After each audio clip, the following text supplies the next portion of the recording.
네, 안녕하세요. 2022년 12월 31일, 내일 2013년입니다. 일단 또 한 해가 지나가는데, 제가 조금 셀트리온 쪽이라 헬스케어 쪽에 투자한 지가 한 6년, 7년 정도 되는 듯 합니다. 2016년부터 투자를 한 듯 하고요. 2016년, 2022년 했는데, 2016년 아마 말 정도? 한 하반기 정도 될 겁니다. 그러면 대략 한 6년 정도 되는 듯 한데요. 6년 동안 참 우여곡절이 많았습니다. 그죠? 네, 주가가 두 번의 조금 급등 부분도 있었고, 여러 가지 회사의 좀 입장 부분도 많이 변했고, 실적은 계속 조금씩 상향을 하는데, 뭐 주가는 또 그에 따라오지 못하고 해서 약 6년 정도 투자 기간 동안 경험하고 느낀 것들, 일단 제 주관적인 생각 부분입니다. 그래서 이 부분은 또 이견들이 또 많이 있겠죠. 우리 특히 셀트리온 삼형제에 투자하시는 분들은 그죠, 약간 또 어느 그냥 엄청나게 또 회사를 신뢰하시는 분들도 굉장히 많은 상황이라서, 여하튼 여러 가지 또 이견들이 있지만 제 주관적인 사항이라는 부분. 그리고 어떻게 보면 이제 향후 이제 2022년 지나갔고, 이제 2023년부터 제2의 바이오 시밀러 물결해서 유플라이마, 스텔라라, 아일리아, 그리고 우리가 같이 협업하고 있는 ADC에 대한 부분, mRNA에 대한 부분, 이중 항체 쪽에 대한 부분, 여러 가지 참고할 만한 지표들, 그리고 테마색 등등해서 제가 생각나는 대로 일단은 정리를 한번 해봤습니다. 향후 투자에 참고할 만한 지표들과 주관적인 의견들, 말 그대로 주관적인 의견들입니다. 혹시나 여러분들이랑 생각이 조금 다르더라도, 이렇게 또 생각하는 사람도 있구나 하고 생각하면서 투자하시는데 참고하시기 바랍니다. 일단 영상 보시기 전에 구독과 좋아요, 알림 설정 많이 부탁드리도록 하겠습니다. 일단은 셀트리온, 관리 없이 장투하는 종목은 아닌 듯 합니다. 물론 그죠, 대부분 그냥 장투라고 하면 그냥 관리 없죠. 그냥 한번 사놓고 그냥 몇 년 약간 묵혀져서, 주가가 오르면 장투에서 성공했구나, 주가가 빠지면 조금 더 기다려야지 하는 부분이 대부분이죠.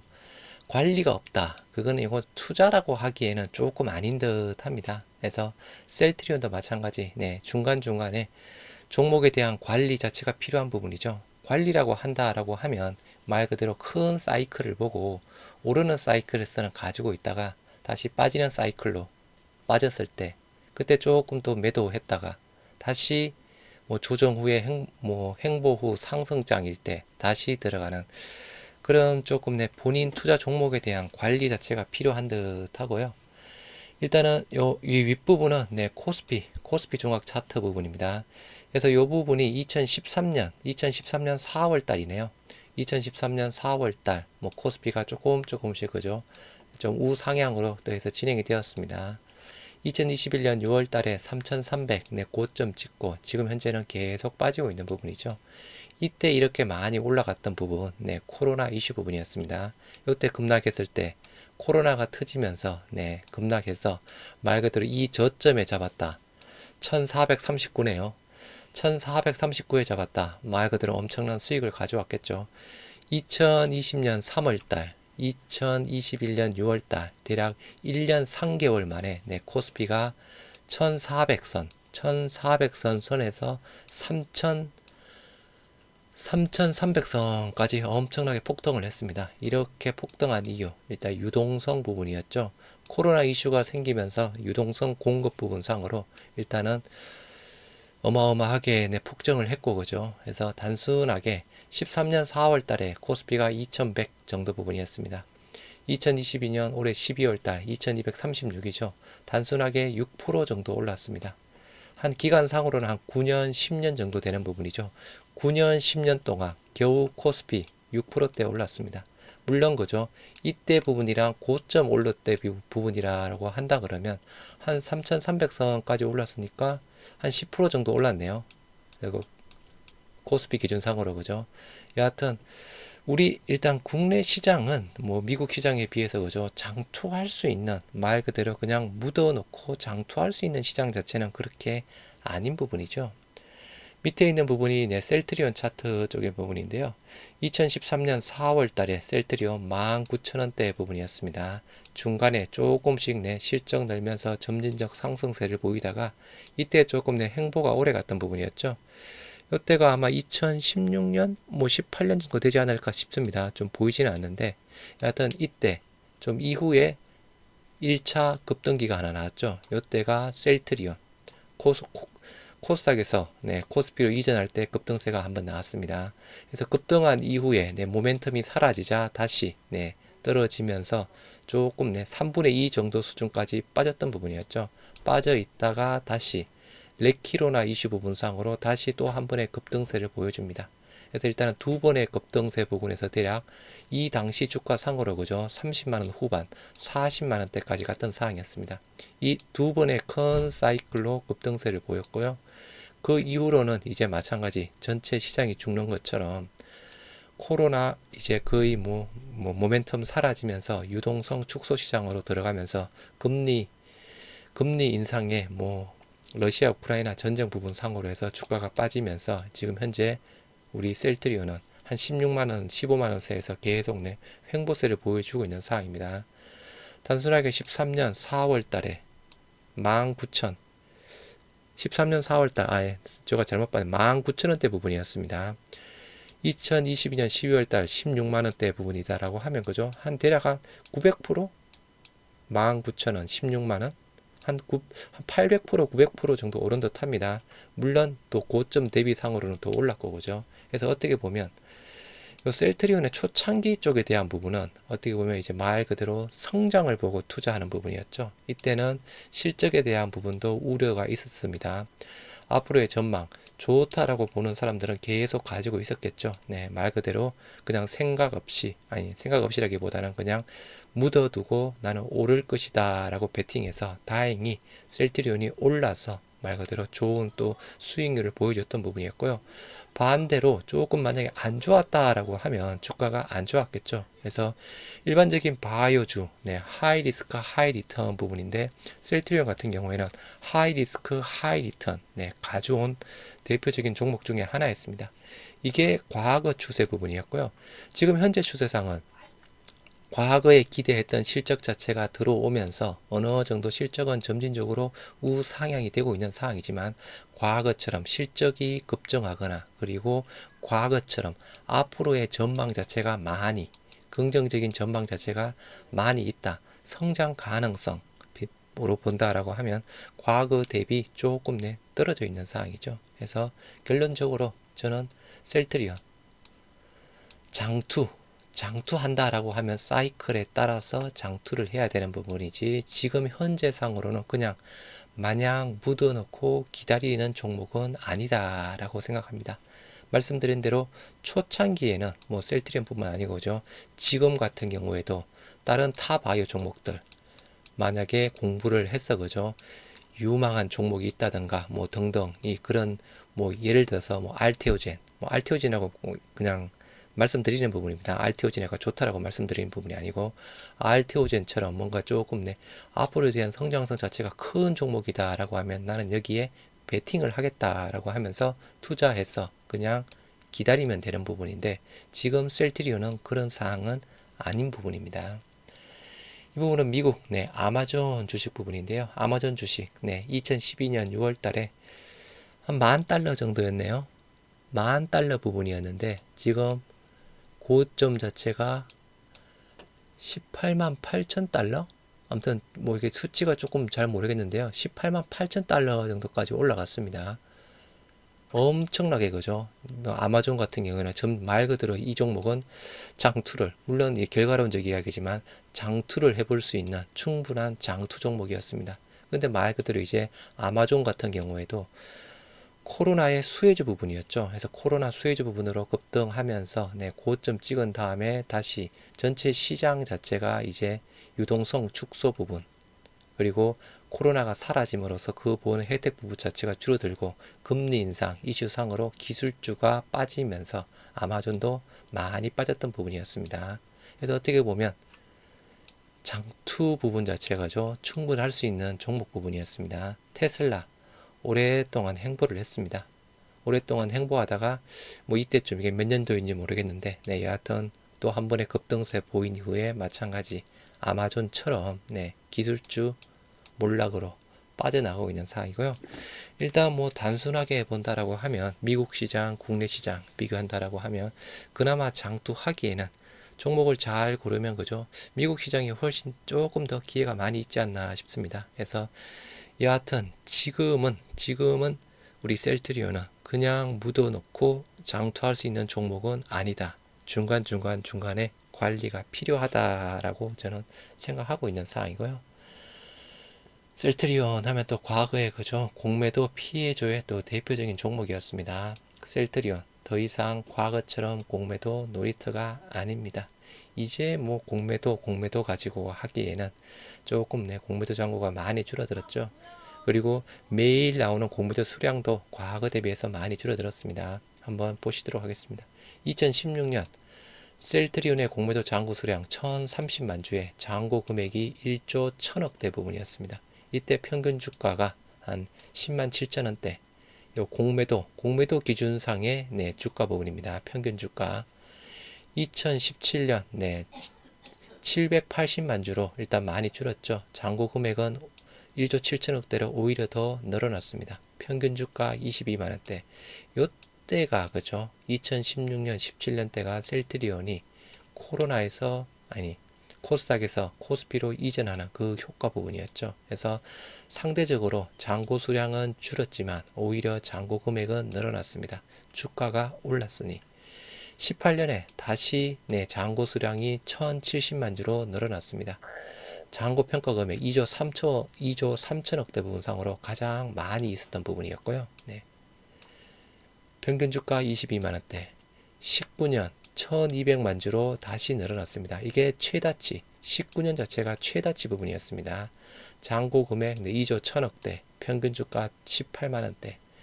2020년 코로나 이슈 부분이었죠.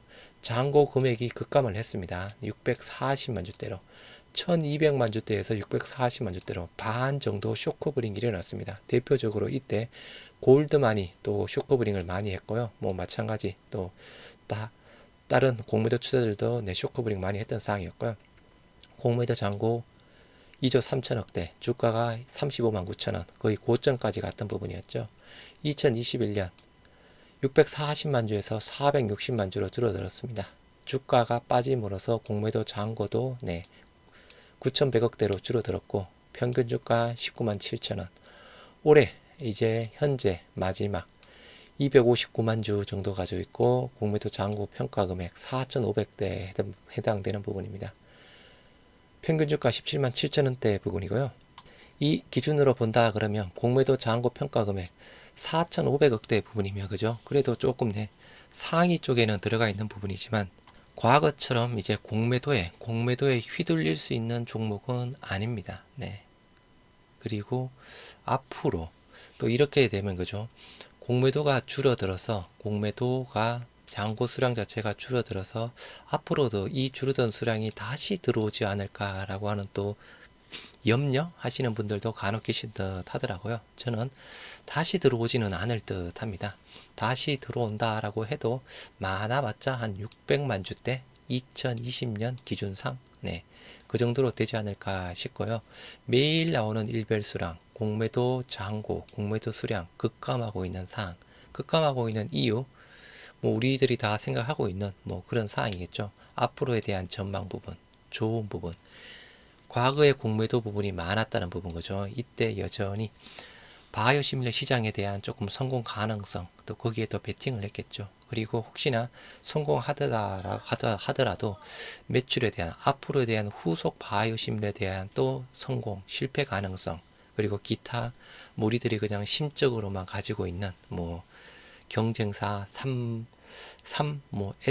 S전자 쪽에서 약간 주가 조작을 하고 있다는 뭐 그런 어떤 심정만 가지고 있는 그런 사항들 정정해서 그죠. 그리고 또 어떻게 보면 바이오시밀러의 최초 셀트리온의 램시마 부분이었죠. 그럼 어떻게 보면 글로벌 빅파마들, 글로벌 빅파마 제약사들 말 그대로 바이오시밀러 성공하는 꼴을 그죠. 보기에 보기에 조금 힘들겠죠. 또 거기에 또 어떻게 보면 또 일부 또 그런 의견들도 있습니다. 글로벌 빅파마 제약사들이 조금 내 공매도 많이 치고 있는 게 아닌가, 또 그런 심정만 가지고 있는 사항이 있습니다. 그래서 여하튼 이제 셀트리온은 더 이상 과거처럼 공매도 놀이터가 아닙니다. 비록 뭐 공매도 상위 그룹종에 어느 정도 포함이 되어 있는 사항이지만, 그죠? 공매도 잔고 금액이 4천억대, 공매도 수량이 250만 주대라고 하면 이거는 이제 공매도 피해주에서 많이 제외되었다라고 보셔야 될 듯합니다. 셀트리온, 더 이상 과거처럼 고성장주는 아니다. 과거에 조금 많이 성장폭이 좋았던 부분 자체가 2020년 부분이었죠. 18년 매출액 9,800억에서 19년 1조 1,000억대, 20년에 갑자기 1조 8천억대로 급증을 했습니다. 63%대. 영업이익도 88%대 급증을 했죠. 헬스케어도 마찬가지죠. 2020년에 1조 1천억에서 1조 6천억대로 매출액 47%, 영업이익 828억에서 영업이익 3,600억대로 337% 급증을 했습니다. 이때 셀트리온이 급증하게 된 이유, 대부분 트룩시마, 특히 램시마 SC, 공급 때문이었고요. 램시마 SC가 더 고마진 제품이었죠. 그래서 실질적으로 램시마 SC가 조금 유럽에 출시되면서 잘 팔릴 줄 알고 셀캣 쪽으로 대략 19년, 20년에서 20년에 거의 5천억대인가 해서 셀캣 쪽으로 물량을 보냈습니다. 하지만 코로나 이슈상으로 잘 팔리지 않았죠. 그래서 상대적으로 그러한 이슈상으로 셀트리온 매출 성장이 좋았고, 헬스케어 같은 경우에는 이렇게 좋았던 이유 트룩시마 때문이었습니다.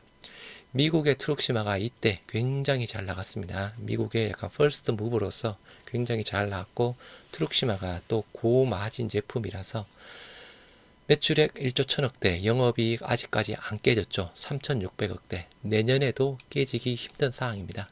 여하튼 3,600억대. 2020년에 벌써 나왔던 상황이었습니다. 그리고 이제 21년에는 조금 그죠. 강보합 정도 부분이었죠. 반면에 헬스케어 같은 경우에는 매출은 10%대 성장했지만 영업이익은 반토막이 났습니다. 이때가 워낙 좋았던 부분, 기저효과 때문이었고요. 올해 이제 셀트리온의 매출액 평균 2조 3,900억, 영업이익 대략 7,600억, 7,700억. 전년 대비 매출은 한 25% 정도 늘어나지만 여전히 영업이익, 이게 더 중요하죠. 그리고 헬스케어 2조 원대, 영업이익 2,700억대 해서 헬스케어 같은 경우는 매출과 영업이익 모두 두 자릿수 성장이 될 것이다 라고 예상을 하고 있습니다. 어떻게 보면 이제 내년이 그죠. 내년에 요때 빼고 2020년에 이렇게 폭발적인 성장세를 빼고 내년일 때 또 두 번째로 또 큰 성장세를 보이는 한 해가 될 수 있는 상황입니다. 일단 내년에 셀트리온 매출 대략 2조 7천억대, 영업이익 9,700억, 매출액 13%, 영업이익 27% 늘어나는 부분이죠.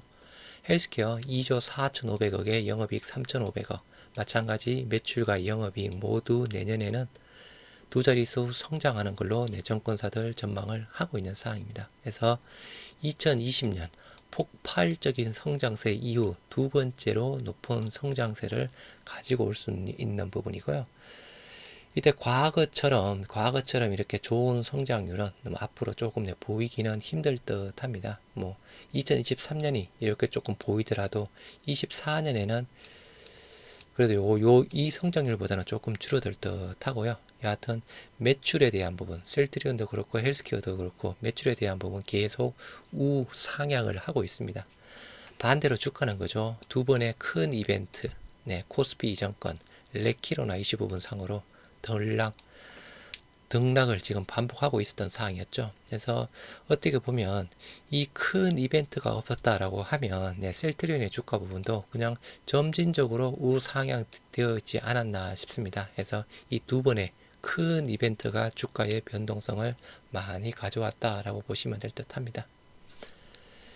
셀트리온 어떻게 보면 또 고퍼, 저퍼, 산바랑 많이 또 비교를 하고 있는 상황이죠.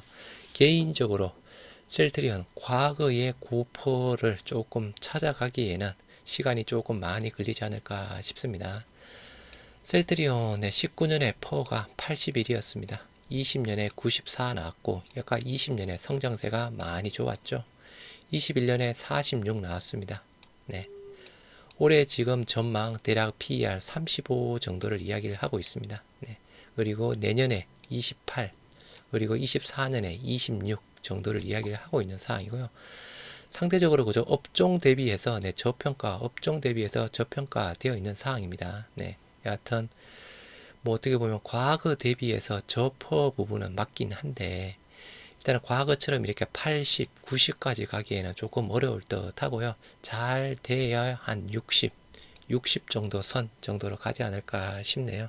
어떻게 보면 한 번에 예를 들어서 뭐 23년에 퍼가 예를 들어서 40 정도로 좋게 나온다라고 하면 조금 더 상향이 될 수 있는 상황이겠죠. 하지만 지금 현재 퍼 자체가 계속 낮아지고 있는 부분이라서 지금 전망에 해당되는 부분도 퍼 자체를 낮추면서 목표가가 나오는 상황이고요. 반대로 퍼에 대한 자체가 상승세로 돌아선다라고 하면 다시 조금 전망에 대한 부분도 퍼 자체를 높여 나갈 수 있는 부분이겠죠.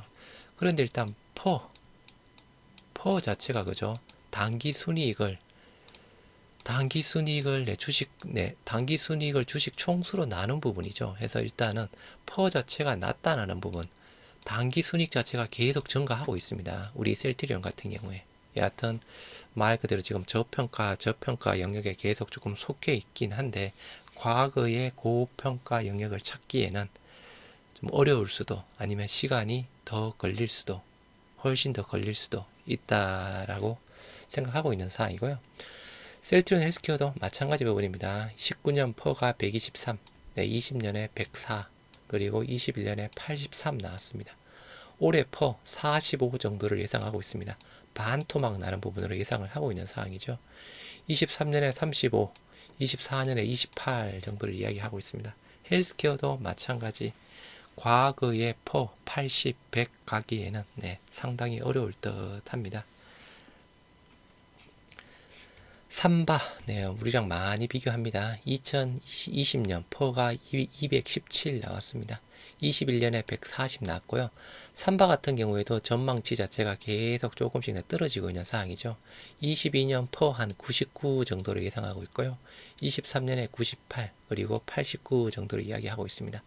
과거의 데이터 기준상으로 퍼가 저평가 부분 하락세 보이니까 앞으로에 대한 부분도 하락 전망을 하고 있는 상황입니다. 그래서 단순하게 뭐 삼바랑 우리 셀트리온이랑 퍼 자체를 비교하는 일이 많이 있는데 이거는 조금 그죠. 뭐 일단은 앞으로에 대한 성장 가능성 그리고 성장 가능성에 대한 확실성 뭐 그런 사항을 본다라고 하면 단순하게 셀트리온과 삼바 퍼를 단순하게 비교하기에는 이제는 조금 약간 무리수가 있는 듯 합니다. 여하튼 이제 뭐 셀트리온은 고성장주는 아니고요. 과거에 고퍼를 찾기에는 힘들 듯 하고 점진적으로 퍼가 조금씩 이제 상향될 수는 있을 듯 합니다. 셀트리온 헬스케어, 셀트리온과 헬스케어 남아있는 테마색 물량에서 일단 또 우리 주가가 또 힘을 못 썼던 부분 자체가 그죠. 4번의 셀트리온 기준상으로 4번의 블록딜 이것도 굉장히 주가를 발목 잡는 역할을 했습니다. 어떻게 보면 블록딜이 없었다라고 하면 공매도의 쇼크브링이 나오면서 주가가 훨씬 더 좋아졌을 겁니다. 하지만 테마색의 블록딜이 나오면서 그 물량 자체를 거의 한 매번 나올 때마다 제가 알기로 한 절반은 조금 안 되는 이상 대부분 쇼크브링, 공매도 쇼크브링에 또 진행이 되었던 부분이었죠.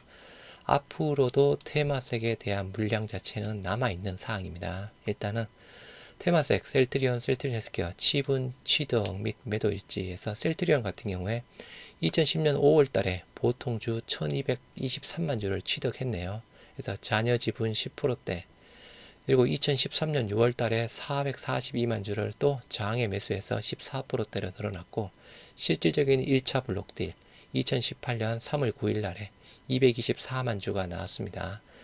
주가가 33만 6,700원. 그리고 2018년 10월 달에 또 그 해에 362만 주 나왔죠. 주가 24만 7천 원대. 그리고 조금 있다가 2020년 4월 달, 257만 주, 3차 블록딜 17만 원대. 그리고 올해 3월 달에 230만 주, 4차 블록딜 16만 4천 원에서 17만 원대 나왔죠. 그래서 지금 현재 요 이후로 실질적인 공시가 나온 블록딜 상으로는 거죠. 4.92 부분이죠. 일단 요 5% 밑으로 떨어지면서 3분기 때 셀트리온 쪽으로 블록딜 아니 그 또 약간 장내 매도가 나왔죠. 장내 매도가 나오면서 이 지분 자체가 4.4%대 부분인가요? 일단 더 줄어들었습니다. 다행히 그죠. 5% 밑으로 지분 공시 의무가 없는 5% 밑으로 떨어지면서 장내 매도로 진행이 되면서 다행히 블록딜에 대한 기사 부분은 더 이상은 나오지 않는 사항입니다. 하지만 뭐 숨어 있는 부분이다라고 봐야 되겠죠. 숨어 있는 뭐 약간 잠재적인 매도 물량. 여하튼 3분기 때도 장내 매도가 나왔던 사항이었고요. 헬스케어 같은 경우에 2017년 8월 달에 1731만 주를 보유를 했네요. 그리고 이제 똑같이 18년 3월 9일 날 290만 주 1차 블록딜 10만 8천 원대 18년 11월 달에 154만 주 그리고 2020년 4월 2일에 221만 주 그리고 3차 블록딜 2020년 3월달 260만 주에서 나왔습니다. 이 부분은 잘못된 부분입니다. 헬스케어 쪽에 대한 부분도 말 그대로 5% 밑으로 떨어졌습니다. 이것도 4.9%대에 정도 해당되는 사항인데요.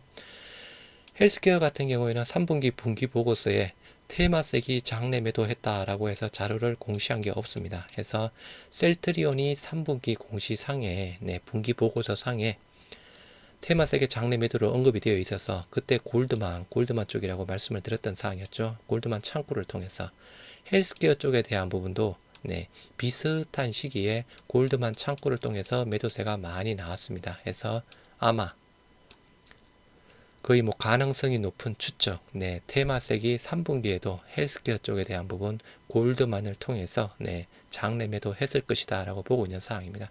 그러면 실질적으로 헬스케어 쪽에 대한 부분도 아마 4% 중반대 정도 지분을 가지고 있는 상황입니다. 그래서 셀트리온과 셀트리온 헬스케어 모두 한 4% 중반대에 대한 지분을 가지고 있는 상황이고요. 그래서 블록딜 현황, 간단히 비교를 했던 상황. 그래서 5% 미치니까 그죠. 한 4.5%대라고 본다라고 하면 여전히 물량 자체가 남아있는 상황입니다. 대략 단순하게 400만 주에서 500만 주 사이 정도라고 볼 수 있는 상황이겠죠. 이 부분이 앞으로 계속 만약에 테마색이 계속 매도를 한다라고 하면 장내 매도상으로 물량 자체가 계속 나올 겁니다. 물론 이거는 그죠. 아까 말씀드린 대로 블록딜을 통해서 블록딜 했다라고 공시한다라고 하면 그거는 주가에 또 많이 또 오버행 이슈로 많이 또 부정적인 영향을 주는 사항인데 몰래 장내 매도한다라고 하면 그나마 그거는 조금 뭐 다행이다라고 볼 수 있는 사항이고요. 여전히 대략 한 400만 주에서 500만 주대 매도 물량이 남아있다라고 보시면 될 듯 합니다. 셀트리온 더 이상 과거처럼 주주 친화적 회사가 아닙니다. 신뢰성 부족한 은행들이 많이 있죠. 과거에 뭐 언제였죠? 10 몇 년 전에 잘 기억은 안 나는데 소회장이 뭐 셀트리온 해외에 팔겠다라고 하면서 기자회견 했던 상황이었죠. 그 이후로 아무튼 어느 정도 몇 년까지는 거죠. 주주들에게 굉장히 친화적이었죠. 주주들도 마찬가지 셀트리온에 맹신을 했고 또 많이 또 회사를 도와줬던 부분이었는데 최근 한 3, 4년 사이 완전히 입장 자체가 많이 바뀌었던 부분이었습니다. 일단 우리 일부 주주들 뭐 3사 합병을 위한 또 주가 관리다라고 이야기를 하고 있는 상황입니다. 물론 충분히 가능성 높은 심정 부분이죠. 합병을 하기 위해서는 회사에서는 가장 중요한 부분이 주식 매수 청구권 부분이죠. 주식 매수 청구권에 해당되는 사항. 주가가 낮을수록 비용 자체가 적게 들어가니까 회사 측에서는 합병을 하기 위해서는 주가가 높은 것보다는 낮은 부분 자체가 훨씬 더 좋은 사항입니다. 여러 가지 아무튼 뭐 의심할 만한 사항들이 많이 있는 사항이고 또 하나 뭐 신한은행 주담대 상황 갔더니 그냥 놔둬라 뭐 수 회장이 주총에서 이야기를 했다라고 하죠. 그런데 이게 제가 알기로 한 16년, 17년 대 부분인가요? 그 정도 부분으로 알고 있는데 제가 알기로 그 당시 상한 능력이 없었습니다. 이 셀트리온이 그죠? 셀트리온 주식을 자체적으로 신한은행에 맡겨본 분들이 아니고 셀트리온 홀딩스, 셀트리온 홀딩스가 가지고 있는 셀트리온 주식을 신한은행에 맡겼던 부분이었죠. 셀트리온 홀딩스 지금도 그렇고 그 당시에도 그렇고 현금이 과연 상한 능력할 만한 현금이 있었을까요?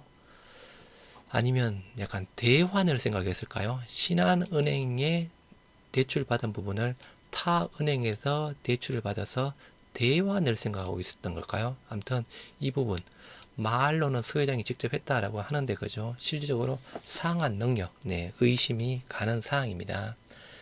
지금 현재 네, 신한은행 쪽에 네, 그 셀트리온의 담보 주식 자체가 대략 한 340만 주 정도 네, 신한은행에 잡혀져 있는 부분입니다.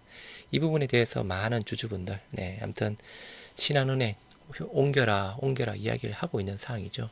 그런데 아무튼 뭐 이 부분은 회사 측에서는 이거 대차되고 있는 부분이 아니다. 그리고 그죠 기사에서도 이 대차가 되고 있다라고 하면 해당되는 대차 이자가 뭐 영업 외 수익으로 잡혀져야 되는 부분인데 그렇게 뭐 이자 수익으로 잡혀져 있는 부분이 없다라고 하면서 대차가 되고 있지 않다라고 하는 또 그런 기사 부분도 있었습니다. 여하튼 의심은 충분히 해볼 수 있는 사항이고요. 3사 합병 후 승계구도 사전 정이 없다. 장기적 승계 불확실성이 잔존합니다. 사전 정이 없다. 막연히 네, 그 당시에는 뭐 저도 개인적으로 사전 정이 없다. 이거 단순하게 좋다라고 봤습니다. 네, 뭐 올해 3월 달에 그죠? 서 회장이 주총에서 그랬죠. 사전에 정리 없다라고 했는데 일반적으로 어차피 정리요 승계를 할 부분이다라고 하면 승계 불확실성이 잔존하면 주가가 힘을 못 쓰는 부분 자체가 대다수입니다. 소유장 입장에서도 주가가 높을 때 승계하는 것보다 낮을 때 네, 승계하는 게 훨씬 더 유리한 부분이고 그죠. 일반 대기업들 승계 관련해서 불확실성이 잔존하고 있는 회사들 모두 주가가 힘을 못 쓰고 있습니다. 대표적인 부분이 한화 부분이죠. 나머지 대부분 거의 90% 이상의 90% 이상의 회사의 종목, 주가 종목들이 승계가 아직 확실하게 해결되지 않았다. 그 주가의 상승에 발목을 잡는 역할을 하고 있습니다. 그래서 이 부분 좋은 게 아니고 나쁜 것이다. 저는 아무튼 승계에 대한 부분 빨리 그냥 이루어졌으면 좋겠습니다. 하지만 지금 현재 소 회장의 두 아들의 지분은 하나도 없지만 그죠? 승계할 만한 자금이 없습니다. 승계할 만한 자금이 없는 부분이라서 소 회장이 사전 정이 없다. 이거는 말 그대로 증여세를 낼 돈이 없으니까 이거는 본인이 빨리 하고 싶어도 빨리 할 수 없을 듯 합니다. 네. 승계받은 지분을 담보로 증여세를 낸다? 뭐 그럴 수도 있겠지만 그죠. 저는 여하튼 승계에 대한 부분 이건 빨리 해결되면 해결될수록 주가에 좋다라고 해야 되는 상황이고요. 사전 정이 없다. 이거 주가 발목을 잡는 역할을 하고 있습니다. 적절한 공시 타이밍, 주주 요청으로 적극적 검토 반영하겠다라고 회사 측에서 이야기를 했던 부분이었죠. 우리 주주들이 요구했던 적절한 공시 타이밍, 말 그대로 조금 안 좋은 부분은 장 마감 후 또는 금요일 날 장 마감 후, 조금 좋은 소식은 장 전이나 장 중, 이렇게 한 두세 번 정도 요청을 해서 결론적으로 최종적으로 회사에서는 그렇게 적극적으로 검토해서 반영하겠다라고 했던 부분이었습니다. 하지만 지금 현재 공시 나오는 부분 거죠. 이렇게 흘러가고 있지 않죠. 네. 흘러가고 있지 않습니다. 뭐 실적 발표 부분이든 뭐든 여하튼 조금 안 좋은 것도 장 전, 장 중에 나오고 좋은 거는 또 마감 후에 금요일 날 나오기도 하고 그죠. 여하튼 적극적으로 검토 반영하겠다라고 해놓고 주주들의 요청이랑은 의견이랑은 정반대로 흘러가고 있는 상황이고요. 조만간 좋은 소식 레키로나 1조 5천억 전망한다. FDA 곧 신청한다. 잘 되고 있다. 신뢰성 부족하죠. 조만간 좋은 소식이 있을 것이다. 조만간 개혁 체결될 것이다. 물론 요때 조만간 나온 부분은 제가 기억하기로 21년 한 3월달, 4월달 약간 주총 부분이었죠. 기후성도 그렇고 소회장도 그렇고 그죠. 레키로나. 물론 이때에는 이제 초기 부분이라서 약간 또 틀릴 수도 있다라고 봅니다.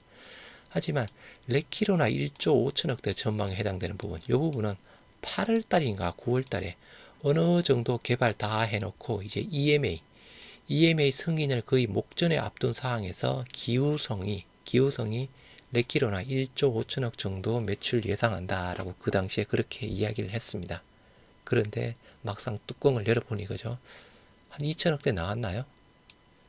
실질적으로 헬스케어 쪽에서 판 물량, 셀트리온에서 헬스케어로 넘어간 물량 자체는 한 1000억, 1500억 정도 나왔을까나요?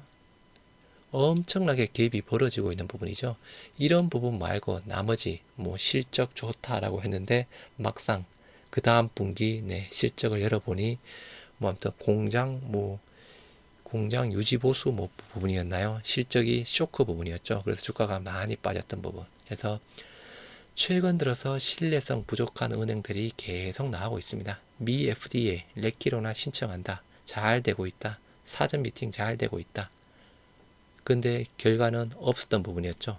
신청을 했는지, 신청을 왜 안 했는지, 신청했는데 탈락된 부분인지, 여하튼 결과론조차 없습니다.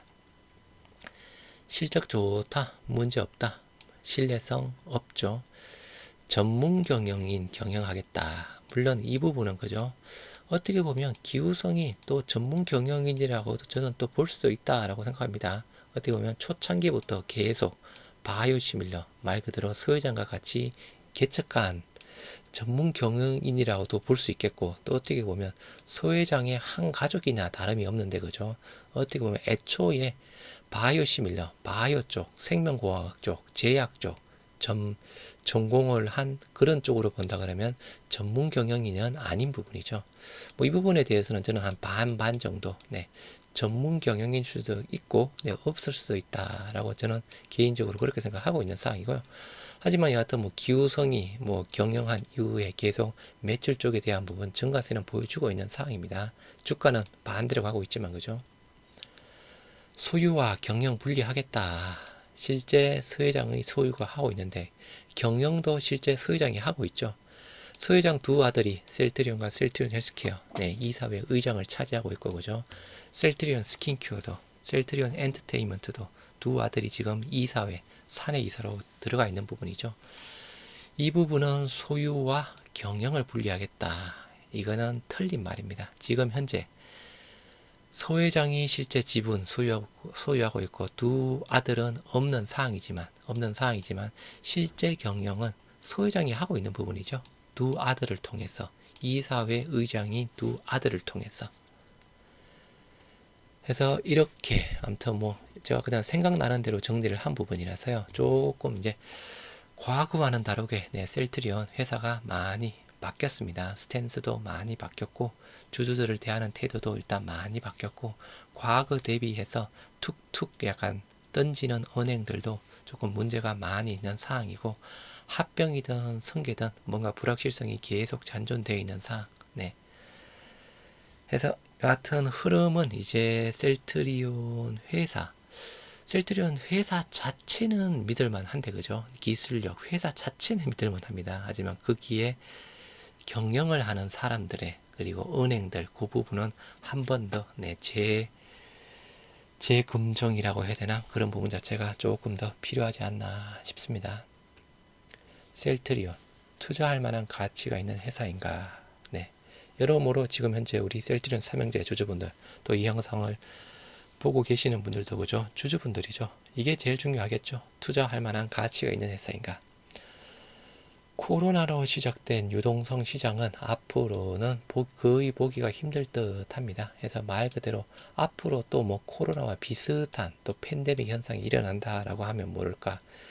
그만큼의 큰 또 사건이 없다라고 하면 앞으로의 유동성 시장, 코로나로 시작된 유동성 시장 앞으로는 보기 힘들 듯 합니다. 그럼 상대적으로 기술주 부분이든 아무튼 유동성 힘으로 과거에 올라갔던 주가들 고점 부분 자체는 회복하기가 특별한 경우가 없으면 회복하기는 상당히 어려울 듯 하고요. 모든 주식이 사이클이 있듯이 마냥 묻어두는 투자가 아닌 관리가 필요한 투자 접근 필요하다. 아까 셀트리온 차트 보셨죠? 코로나19 때 코스피 이전 때 급등 한번 했다가 다시 빠졌다가 레키로나 이슈 부분으로 다시 한번 급등했습니다. 두 번의 이벤트가 있었기 때문에 40만원 근처까지 가는 급등세가 없을까요? 있었고 그 이벤트가 없었다라고 한다 그러면 그냥 점진적으로 N자형으로 상승을 하지 않았나 싶습니다. 여하튼 이제 남아있는 이벤트라고 하면 3사 합병에 대한 이벤트, 3사 합병에 대한 이벤트 부분이 지금 일단 단기적으로는 제일 먼저 와닿을 수 있겠죠. 매출은 큰 변수가 없다면 점진적인 상승 전망이 가능할 것이다 라고 봅니다. 큰 변수, M&A 부분이든 뭔가 매출에 대해서 큰 변수란 거죠. M&A 정도밖에 없겠죠. 여하튼 M&A 등이 없다라고 하면 점진적으로 매출은 상승하겠죠. 아까 2023년에 매출과 영업이익 모두 두 자릿수 성장하는 부분, 2024년도 두 자릿수 성장할 수도 있고 한 자릿수에 머물 수도 있겠죠. 하지만 우리 주주들한테 주목해야 될 부분은 주가 부분이죠. 주가는 지금 매출의 성장폭 부분이랑 주가는 지금 정반대로 흘러가고 있습니다. 이 주가의 발목 잡는 부분을 해결해야 되는 부분입니다. 그래서 지금 현재 3, 4병 쪽에 대한 부분, 승계에 대한 부분, 그리고 아무튼 지금 현재 그죠? 셀트리온 헬스케어, 셀트리온 제약, 셀트리온 창고 매출, 거래, 내부 거래 비중, 이런 부정적인 인식들이 해결이 되어야 수급이 좋아지면서 그나마 실적에 따라서 주가가 조금 더 움직일 수 있겠죠. 이게 해결되려면 합병이 이루어져야 되는 상황이겠죠. 과거 두 번의 주가 급등은 이벤트 재력으로 급등을 했습니다. 코스피 이전, 레키로나주, 그리고 제약 바이오 사이클, 요때 같이 엮여졌죠. 어디 보면 셀트리온이 그죠? 코스피 이전 이슈 부분상으로 같이 제약 바이오 사이클을 한번 일으켰고, 레키로나 코로나 이슈 부분상으로 같이 또 제약 바이오 사이클로 이끌었습니다. 그럼 이제 앞으로 아까 말씀드린 대로 앞으로의 이벤트, 합병 이슈가 다시 나오면서 그동안 또 2년 가까이 제약 바이오 사이클 빠졌던 부분 자체 다시 큰 또 제약 바이오 사이클 상승을 가지고 올 수 있을지는 조금 더 봐야 될 듯한데요. 여하튼 단기적인 이벤트 부분은 3, 4병 부분입니다. 23년 유플라이마, 램시마 에셋이 후속 바이오 시밀러 등 투자 지표를 고려해라. 2023년 유플라이마 미국의 7월 달에 출시가 되죠. 본격적인 매출 부분은 2024년 정도에 반영이 될 겁니다. 램시마 에셋이 빠르면 2023년 말쯤에 미국의 신약으로 허가 승인이 나겠죠. 그러면 실질적인 매출 부분은 2024년 하반기 정도가 되어야 매출에 조금 더 본격적인 큰 매출이 잡히지 않을까 싶습니다. 그리고 그 밖에 후속 바이오시밀러, 스텔라라, 아일리아, 졸레어, 프롤리아, 악템라 등 임상 3상 중인 게 일단은 또 5개가 대기가 되고 있는 상황입니다. 물론 단순하게 그죠? 바이오시밀러 출시함에 따라 또 출시되는 만큼 어느 정도의 매출은 플러스가 되는 상황이겠지만, 하여튼 과거 대비해서 경쟁사들도 일단 많이 나와 있는 상황에서 일단은 출시 자체가 호재 부분이긴 한데, 말 그대로 매출이 얼마 정도 꼽히느냐, 그리고 무엇보다도 이제 내년부터 미국의 유플라이마 직판으로 판매가 되는 상황이죠. 이 직판에 대한 부분 성공 잣대, 직판이 잘 되고 그에 따라서 유플라이마, 램시메스가 잘 팔린다라고 하면 그죠, 말 그대로 주가 부분이든 매출 부분이든 어떻게 보면 퀀텀 점프를 할 수 있는 또 한 해가 될 수도 있습니다. 그래서 말 그대로 잘 된다는 전제 조건 부분입니다. 여하튼 내년에 여하튼 직판 변수, 직판 된다라고 하면 그죠, 최종적으로 원가율 정도를 10% 개선시킬 수 있다라고 해서 NH투자증권에서 이야기를 하고 있는 상황이죠. 여하튼 직판 중요한 또 변수 중에 하나 부분이고요. 2023년 매출, 영업이익 성장폭도 아까 두 자릿수로 확대가 되는 상황입니다. 매출과 영업이익 모두 직판 능력이 큰 변수. 유플라이마의 본격 매출은 2024년, 램시메스시의 본격 매출 2024년 말 또는 2025년 정도가 될 겁니다. 그래서 여하튼 유플라이마 7월달 출시되는 부분이긴 한데 그죠? 여타 자가면역 질환 치료제보다는 시장 침투율이 빠를 수도 있다라고 이야기를 하고 있습니다. PBM, 휴미라 바이오시밀러 선호의약품 등록한다라고 하죠.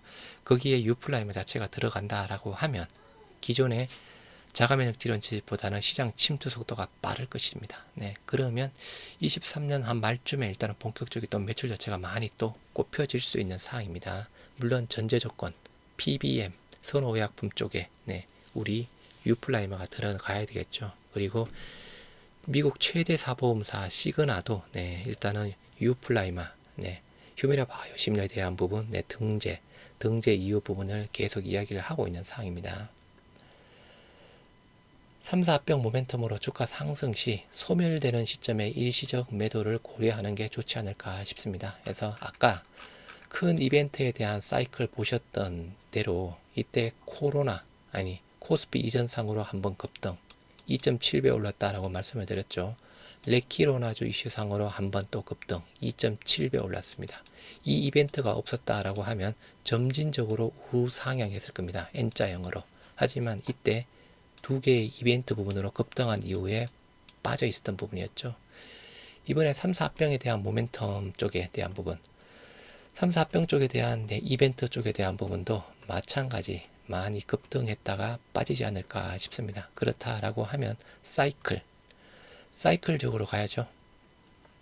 3, 4병 모멘텀이 발생했을 때, 급등했을 때, 다시 빠질 때 최적의 부분 지금 현재 가지고 있으니까 그냥 보유하고 있다가 모멘텀이 사라질 쯤에 약간 고점에 파는 게 제일 좋겠죠. 물론 언제가 고점이냐 판단하기는 어렵겠지만 여하튼 고점에 빠졌다가 다시 이렇게 오르지 않을까 싶습니다. 이게 얼마만큼 낙폭을 가져올 수 있는지는 말 그대로 예측은 하기 어렵지만 그죠. 여하튼 합병 모멘텀으로 오르다가 빠지긴 빠질 겁니다. 요때 합병 모멘텀 제가 그냥 단순하게 한 1.5배 정도는 최소한 상승하지 않을까 하고서 말씀을 드렸던 부분이었죠. 아까 코스피 이전 2.7배, 레키로나 2.7배 오른 것 대비해서 대략 반 정도, 한 1.5배 정도 오르는 부분. 과거의 공매도 피해 종목은 이제 아닙니다. 일반적인 종목이고 나갔던 공매도 재진입 가능성은 저는 낮다라고 봅니다. 그래서 아까 말씀드린 대로 그죠.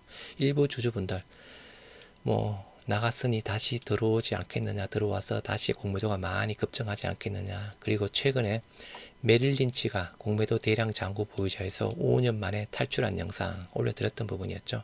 이 나갔던 부분 다시 들어오지 않겠느냐라고 또 염려하시는 분이 있는데 저는 들어와도 그렇게 많이 들어올 것 같지는 않습니다.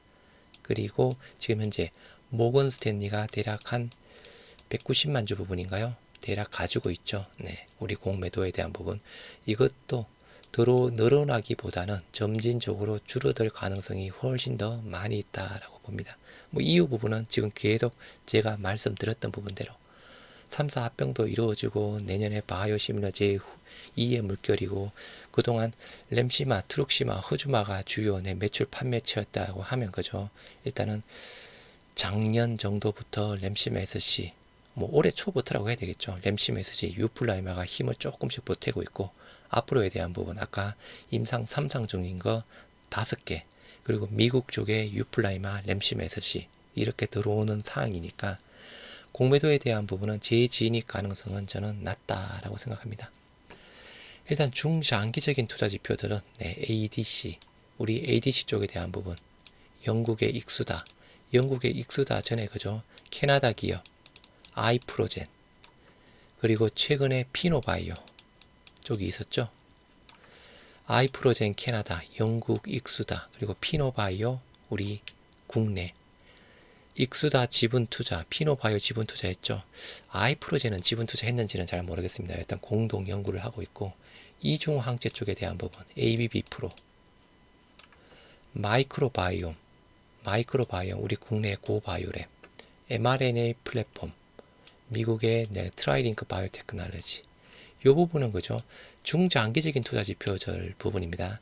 단기적으로 이게 주가에 미칠 영향은 거의 없다라고 보시면 될듯합니다. 아직 뭐 초창기 단계 부분이겠죠. 실질적으로 어느 정도 뭐 임상 3상 정도까지, 최소한 임상 3상 정도까지가 되면서 이제 출시 뭐 3상에 좋은 소식 기대한다, 그런 좀 이슈가 나와야 그나마 조금 내 주가에 조금 영향을 줄 수 있는 부분이지, 아직은 조금 많이 힘든 부분입니다. 그래서 이 부분은 말 그대로 중장기적 투자 지표들에 해당되는 사항입니다. 그래서 이렇게 간단히 10가지 부분으로 정리를 한번 해봤고요. 그냥 생각나는 대로 정리가 된 부분입니다. 뭐 기타 또 많은 또 부분이 있겠지만, 또 일단은 지금까지 뭐 특별하게 생각나는 건 없네요. 그래서 투자할 만한 가치가 있는가? 투자할 만한 가치는 있는 회사다라고 봅니다. 물론 아까 말씀드린 대로 무작정 이제 묻어두는 시기는 아니다. 뭐 셀트리온이 그죠? 뭐 3만원, 5만원대 부분이었다라고 하면 하이 리스크, 하이 리턴을 고려해서 나는 하이 리스크, 하이 리턴 그냥 묻어두고 보겠다라고 했던 부분, 뭐 할 수 있는 상황이지만, 지금은 마냥 묻어둘 수 있는 종목은 아니다. 관리가 필요하다. 일단 주식 매매 숲을 봐야 되겠죠. 특히 이번에 또 많이 또 겪었습니다. 그죠? 코로나 유동성 부분 때문에. 그리고 종목과 사이클, 그리고 차트를 보고 대응을 해야 되는 부분이겠죠. 과요금 건물, 저도 마찬가지. 레키로나 뭐 개발 시점부터 쭉쭉 주가가 상승하면서 이제 레키로나 뭐 EMA 승인 앞두고 1조 5천억대 이야기가 나오면서 주가가 더 갈 줄 알았습니다. 그래서 말 그대로 30만원 후반, 40만원대 뭐 팔지를 못했던 부분이었고, 다가올 호재가 선반영이 되어 있는지 안 되어 있는지 판단 후 대응하는 게 필요하겠죠. 무엇보다도 사이클, 이벤트가 있다라고 하면 이벤트 소멸은 반드시 온다. 소멸할 시점에 팔자. 그리고 소멸한 이후에 조정 횡보를 보일 때 이 종목이 다시 투자할 만한 가치가 있는 회사다라고 하면 그때 들어가도 늦지 않다라고 보는 사항입니다. 마지막으로 뭐 계속 보여드렸던 2023년 셀트리온 헬스케어 정권사별 매출 전망치, 내년 셀트리온 2조 7천억에 영업이익 9,768억, 헬스케어 2조 4,500억에 영업이익 3,500억. 2022년 대비해서 매출과 영업이익 모두 두 자릿수 성장. 잘하면 3조 원대까지, 영업이익 1조 원대까지 투자에 참고만 하시기 바랍니다. 여하튼 잘 생각하셔서 여하튼 2023년에는 주가도 조금 더 많이 기대 대비 오르고, 여하튼 잘 생각하셔서 여하튼 셀트리온 삼형제 투자하신 분들 꼭 수익 보고 나오시기 바랍니다. 12월 31일 새해 복 많이 받으시기 바랍니다.